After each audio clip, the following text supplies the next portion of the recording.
ल यो चाहिँ मेरो कुखुरा खोर हो।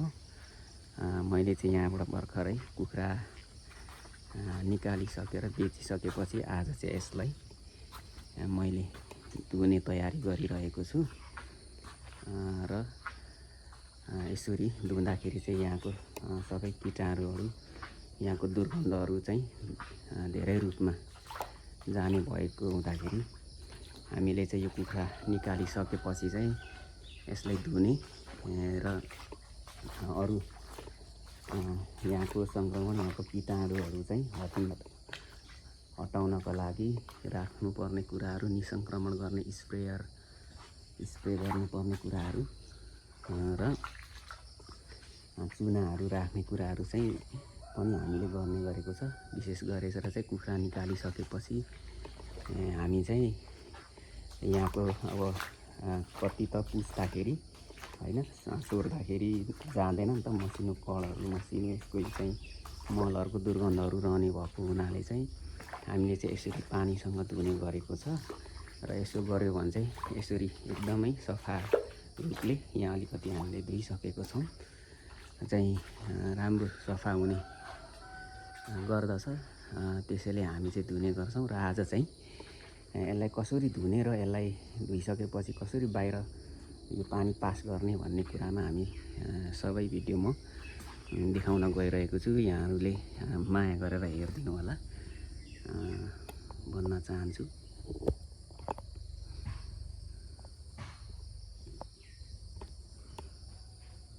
ल अब म सुरु गर्छु यो धुनलाई।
र विशेष गरी चाहिँ यसरी खोरभित्र काम गर्दाखेरि चाहिँ अनिवार्य रूपमा गमबुट, ग्लोभ्स र मास्कको चाहिँ प्रयोग गर्नुपर्ने हुन्छ।